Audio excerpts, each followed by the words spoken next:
My name's Rebecca Taylor Shaw. I'm a clinical hypnotherapist and mindset coach. I've been doing this work full time for 30 years. And today I want to do a presentation for you on how you can stop food cravings with hypnosis. So I'm going to start my slideshow and we will go from there.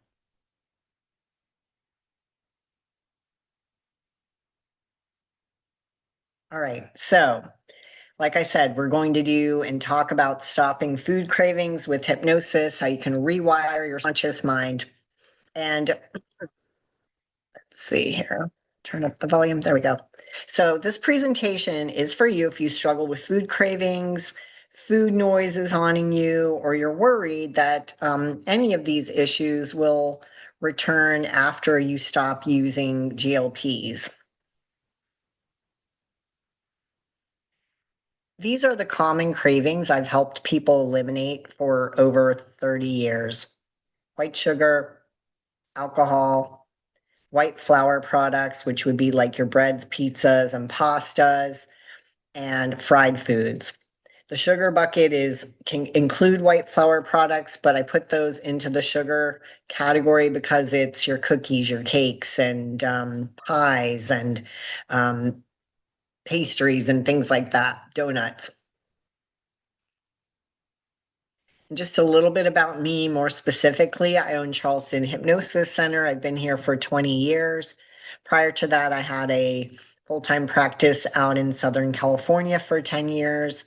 And I went to the University of Virginia. I'm also a certified collaborative law divorce coach and a master trainer in clinical hypnotherapy. And I teach these methods, combining hypnosis and coaching in almost every session, because I think that is the most effective way to make lasting change. So I'm going to touch a little bit on this, the brain and cravings. And, I think that's not the focus of what I'm talking about today, but it's certainly the backdrop to understand that we crave these foods because they release dopamine in the brain and it can just keep us looping through craving those things.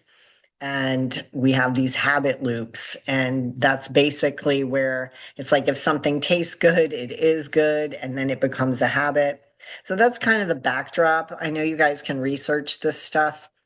Um, but one thing that a lot of people don't always hear about when they talk about the brain and our neurochemistry when it comes to food craving is what I call anchoring memories. So many of us have fond memories of our favorite foods, cookies, cakes, something your mom baked. My mom was an amazing apple pie baker. And so I remember those things. And so we'll have memories, good memories associated with those comfort foods, junk foods, sweets, etc. And then our mind begins to make these emotional links associating those types of foods with reward, celebration, happy memories.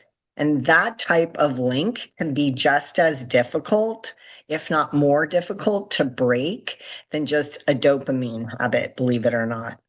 So over time, we make these associations. In NLP, neuro linguistic programming, they call it an anchoring. So it's like just the thought of the cookie may give you the feeling, the happy feeling. And essentially, what happens at and this slide talks about alcohol, obviously, is that if it tastes good, then your mind says it is good. If it's associated with pleasure, your mind will essentially, it gets down to this binary level where it says it is good. If it helps you cope after a long day of stress, of work, and then kids, it can be the thing that takes the edge off. So essentially, the subconscious mind drills it down to it's good. And then when you try to stop, your mind will feel like you're taking away something that's good. In the same way with sugar. Sugar, if it tastes good as a child, anything that tastes good is good when we're children. And so those beliefs, especially around sugar and comfort foods, get in there very early on. They're associated with pleasure, they can be connected to happiness. And so again, your mind associates these foods with pleasure, with goodness. Same thing with those white flour products like bread, pizza, pasta. They taste good. If you remember gaining the freshman 15 in college, it could have been because those late night pizza parties were not only a bonding experience and the pizza tasted good, but you just associated it with comfort, pleasure, reward after a long day. And then the other thing, foods of all kinds, not just white bread or pizza, but this cultural nurturing, as I call it, where your family, your mother perhaps was her way of showing love was by feeding you. And if she was that type of mom, she probably made comfort food, fattening foods, sweets, and things like that, that you were expected to eat as receiving that love. So then when we try to diet, what happens for many of us is that it triggers feelings of deprivation. So if that junk food is your comfort, your coping skill, your reward, then the subconscious mind will oftentimes sabotage your efforts because you're taking away the goodness. You're causing pain by taking away something that your mind believes is tasty, rewarding. And so then that can lead to failure, relapses, that diet binge cycle oftentimes has to do with this deprivation, the deprived feeling. And what a lot of people don't know is what I call the secret about willpower. What you need to know about willpower if you're trying to break the habit of some of these cravings. And so that leads me to my brain iceberg imagery that I show all my clients when they come in for the first time for hypnosis. But your conscious mind, they say, is only 5% of the brain, and that's where willpower is, and logic and reasoning. And you might tell yourself, I don't want to eat these things anymore. I don't want to drink alcohol anymore. And you have good reasons to quit. However, what happens is at the subconscious level, beneath the surface, automatic thoughts and behaviors are rooted there. That's 95% of your brain. You have beliefs in there, you have habits. And so if there are those beliefs, sugary foods are good, they're comforting, they're a reward. Wine takes the edge off. Wine is a social thing. So if you have those beliefs in there, it's very difficult to uproot them just by talking yourself out of it or doing what I call a manual override, which would be the willpower. So, one of the most fundamental things you can realize and become aware of is that if you really want to make lasting change, you have to have a way to get down to this level. And that is what I love about hypnosis. It allows you to get down to this level of beliefs and habits and make changes. And interestingly, it works with your imagination, not logic, and it works in a similar way to how movies affect us. We know they're not real, but we can be affected emotionally by a movie. And in my office or when you're doing hypnosis, you're closing your eyes and the movie's happening in here. And typically it's for your benefit. So that inner tug of war, your willpower and a habit. Here's the secret. It's only needed when you're trying to get yourself to do something that your subconscious mind believes is good or pleasurable. You don't need willpower if something is perceived as unpleasurable. So that is the secret. If you can get to this place one way or another where you eliminate willpower, and that's typically because you've harmonized conscious mind and subconscious. So they're basically on the same page. They both agree that you want to get rid of these food cravings, and that's where hypnosis can help you to get that harmony. And how I explain this is everyone has in their head two boxes, mental boxes, and it automatically sorts your foods into two categories. So you have foods that you love, they feel good, they're comforting, they're satisfying, They're pleasurable, they might be bonding, and then you have this box over here with foods that are disgusting to you. And this is going to be unique person to person. For some of you, it might be fish. For others, it might be liver. For some, it might be a certain vegetable. So those foods are unpleasant, unappealing. You don't like them. And most important, anything that's in your disgusting food box, it doesn't take your willpower to avoid it. You could sit there, and if you don't like fish, you can watch people eat it every day. It doesn't tempt you. And something that's in your disgusting food box, let's say it's broccoli, you can watch other people eat it and you don't feel deprived when you don't eat it.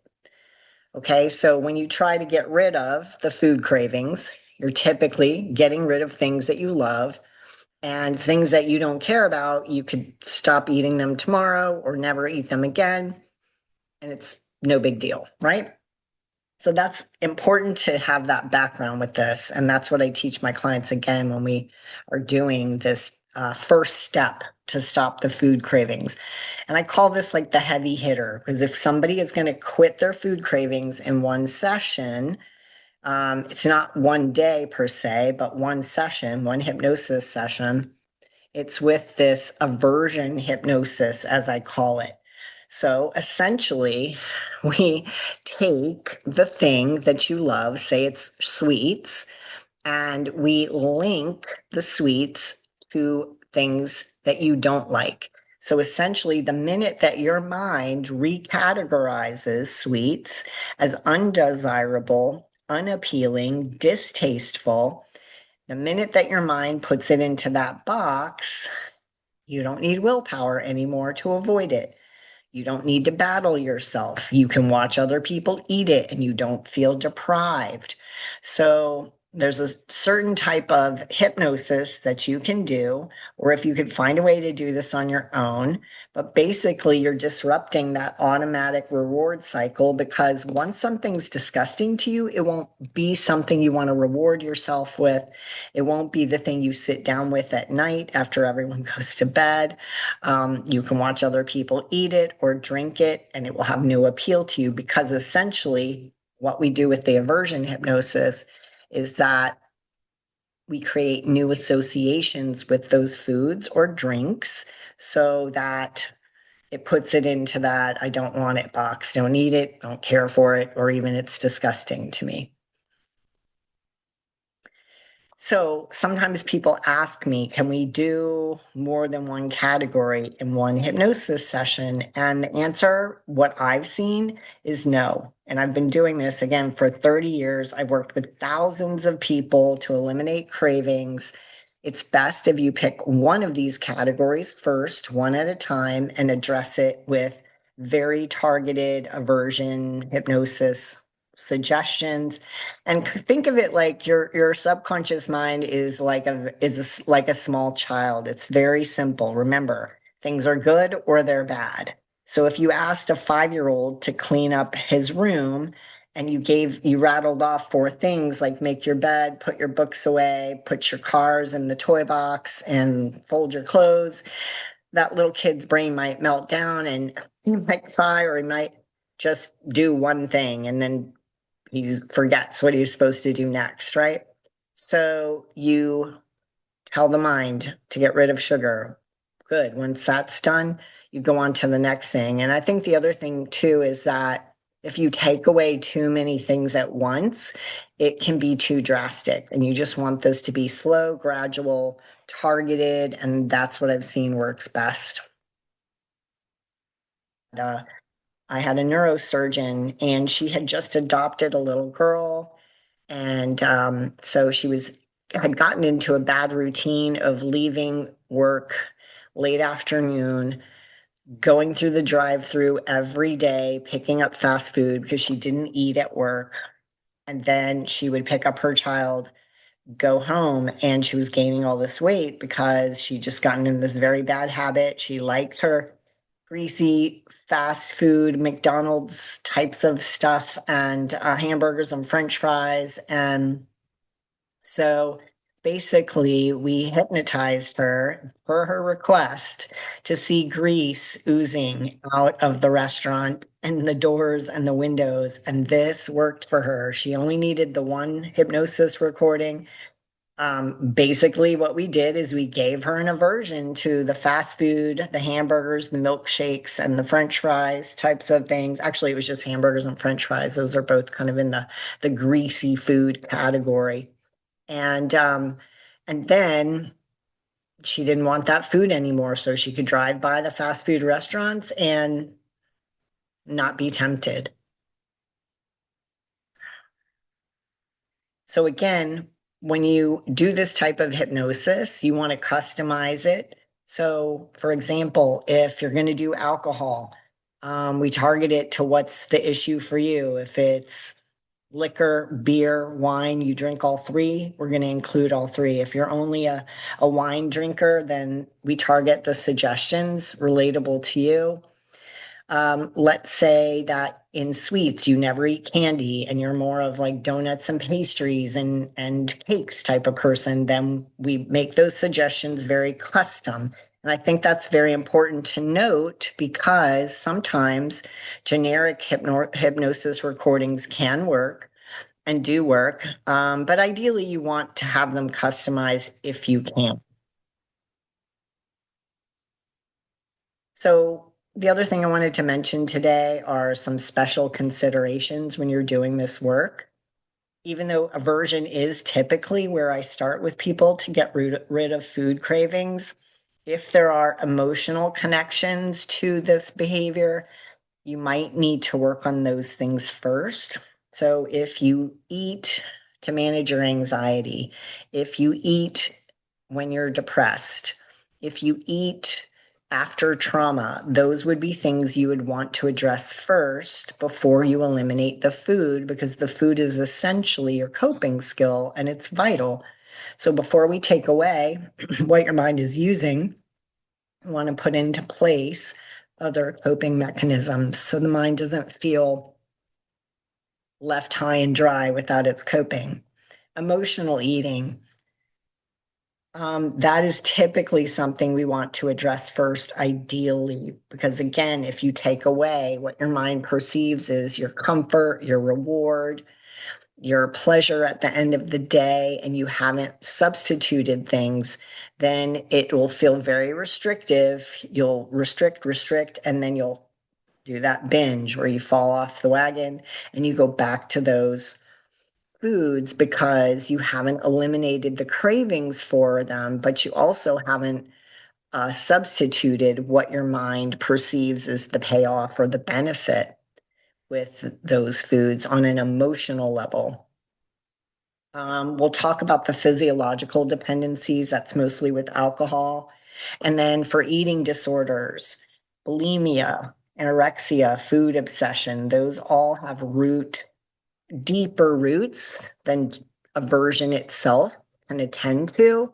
Aversion definitely would be in a larger protocol, but bulimia typically has its roots in um, being connected to very emotional, sensitive people who basically metaphorically have a hard time stomaching what's going on in their life or stressful emotions. So those typically people I work with who have bulimia, they need to build some inner resources for feeling stronger emotionally, working on their high sensitivity before they would start cutting out certain foods. Anorexia is a whole other topic for another day. But if someone's interested in that, you're welcome to reach out to me and I can talk to you about it. Food obsession and that counting calories. Some of that can be really it's fear based. If I don't count calories, if I don't track my food, if I'm not obsessed with food, then I will lose control of my diet or my eating. But then what happens is those food cravings still sneak in. And so sometimes aversion can really help with that. But if you have any of those types of issues, I would suggest that, you talk to your hypnotherapist about it before you take your plan of action of what step you're going to start with. And then with alcohol cravings, I've had many people get off of alcohol with me, and it is because I differentiate a habit from dependence. If someone has a habit, is typically social situations, but you still feel like you can take or leave alcohol, or you can go long periods without drinking it and not feel deprived. You could go to a social situation, whereas a dependence is much more on the idea of that it's how you cope with life or cope with emotions. So to really dive a little deeper into that, if you have a dependence, this is my metrics for it, is that you need it to feel normal. It may cause you to lose control. It may be the way that you need to cope with sadness. If you're drinking when you're anxious, and you drink when you're sad, and you drink when you're bored, and you drink when you're frustrated, that is beyond habit. That is what I would kind of venture into. You'd want to talk with a therapist, but in my perspective, why you would want to not go with aversion first for alcohol is because, again, you need to learn ways to cope with those stressful emotions before you take away what your subconscious perceives is the coping skill. The other thing is, if you're drinking, even though it's harmful to you or others, that would be an obvious sign. So hypnosis can help in situations where you do have a dependence, but it's typically a part of a broader approach to healing that problem. Hypnosis can help with the cravings, but also if you have a good therapist, you have a good support group, some people like AA or moderation management, um, and you may need to work on some deeper issues to release the alcohol dependence. So, in general, hypnotherapy can help eliminate the food cravings, give you that aversion to those things you don't like. It's amazing for that. I did it for myself. I didn't even think I needed to do it for myself, but after I did, when I wanted to lose some weight, after my two kids, I would sit and watch my husband eat his bowl of ice cream and brownie at the end of the night. And instead of feeling deprived, I would just look at it like, that's disgusting. I don't know how you can eat that. And the thoughts that went through my head surprised me. And I guess just because I thought really I didn't need to do that, because I'm spouting these words into people's sessions every day, but I did. I needed to get it down to that subconscious level.